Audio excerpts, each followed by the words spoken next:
Cuando se habla de Alien, el primer nombre que se pone sobre la mesa es Ridley Scott. Y si bien él puede ser el cerebro de esta película, Dan O'Bannon es sin duda su corazón. Todo comenzó con unos jóvenes Dan O'Bannon y John Carpenter, quienes para su tesis de universidad trabajaron juntos en una película que llamaron Dark Star. Ese proyecto hoy es considerado como el huevo que en el futuro se convertiría en Alien. What do you want to do? I say, Dune.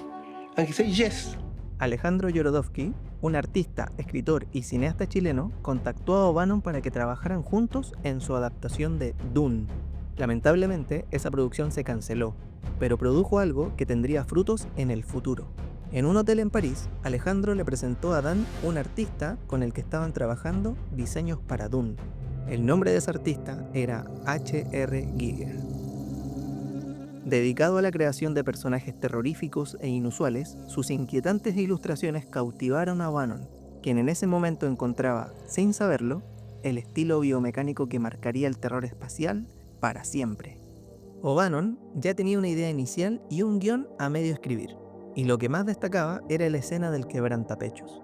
Con el apoyo de su amigo y compañero Ronald Shusett, comenzaron a darle forma a la historia de Star Beast, que era la manera de O'Bannon de llevar por el camino del terror algo como lo que había trabajado en Dark Star, un alienígena encerrado con un grupo de personas en una nave espacial. El ataque de esa bestia estelar tenía un potencial enorme. La palabra Alien se repetía tanto en el guión que pasó a ser el nombre oficial, pasando de llamarse Dark Star a simplemente Alien, algo que fue un acierto absoluto. Poco a poco nacía esta criatura que daría pesadillas a miles de espectadores, incluso hasta el día de hoy. Aunque en su momento no fue aceptada por las productoras, ya que las historias en el espacio no eran populares, cosa que cambió gracias a algo que llegaba de una galaxia muy lejana.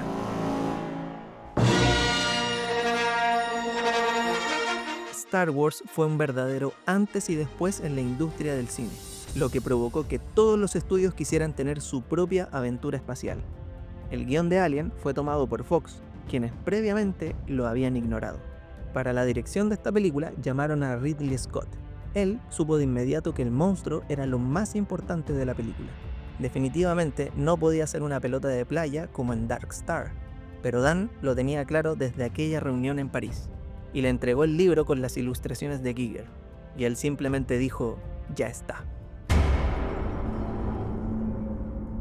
El diseño del xenomorfo prácticamente no cambió. Simplemente le quitaron los ojos para así hacerlo más aterrador y peligroso. Parte del concepto inicial que tenía Giger era crear un alien translúcido completo, y que se pudiera ver a través de su cuerpo los órganos en su interior. Pero por temas de tiempo y presupuesto, terminó siendo prácticamente todo de color negro. El cráneo del xenomorfo tiene una apariencia humana en el frente, así está construido en el traje original, y lo podemos ver en el detrás de cámara. Pero por la iluminación, ángulos de cámara y algunos repintados, no se puede apreciar ese detalle en la película. Los huevos tenían un mecanismo hidráulico para su apertura y se crearon con el mayor detalle posible. Para hacerlos más realistas y espeluznantes, agregaron al interior entrañas de vaca.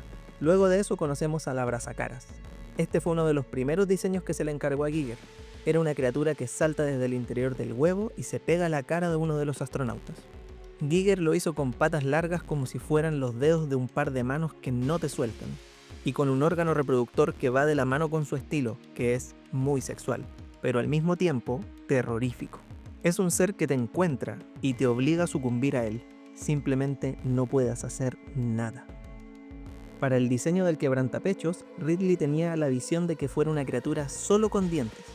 Tomó la idea de un cuadro de Francis Bacon del que destacaba una boca muy aterradora. Giger al comienzo hizo unos diseños que parecían unos pollos desplumados, pero fueron rápidamente modificados quitando las patas y el cuerpo, dejando el cuello y la cola unidos para terminar siendo lo que nosotros conocemos ahora. Esta forma la vemos realmente poco en la película, pero su aparición fue impactante tanto para la audiencia como para los mismos actores. La lengua retráctil o segunda mandíbula del alien es una de sus características más reconocidas.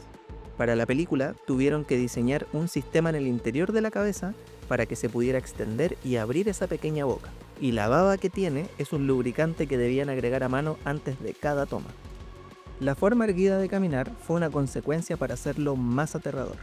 Un ser extraño que de cierta manera parece humano, pero que no lo es. Era como dar a entender esa mezcla del ADN con el huésped, un monstruo literalmente nacido del interior de una persona. Para darle vida a la criatura, le ofrecieron el papel a un joven nigeriano llamado Bolaji Badeyo que conocieron en un pub en Londres. Era delgado y de un poco más de 2 metros de alto, quien finalmente se transformaría en el xenomorfo usando un traje hecho para él. Dicho traje fue toda una hazaña, ya que en ese entonces no estaban los materiales que hay ahora, pero lograron realizarlo de una goma lo suficientemente delgada para ser flexible y le incorporaron todos los detalles.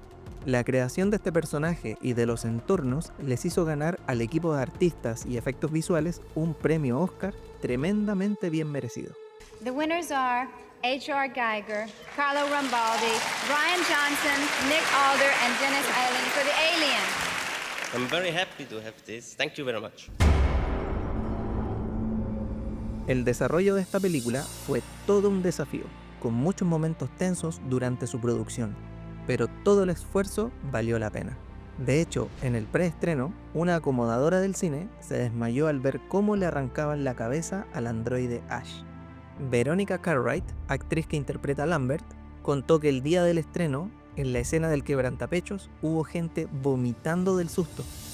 Pero una de las más grandes emociones vividas en el estreno fue la de Dan O'Bannon, el escritor original, que no pudo evitar llorar al ver cómo la gente gritaba, pero al mismo tiempo amaba su creación.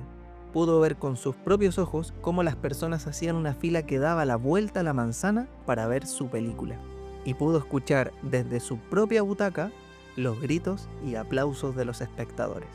Fue lo detallista y ambicioso de Ridley Scott lo que llevó a esta película a trascender, de la cual nació una franquicia que tiene algunos altos y bajos, pero que en lo general formó una mitología que vivirá para siempre y que obviamente me encanta. Pero no hay que olvidar que la idea inicial venía de un escritor y un sueño.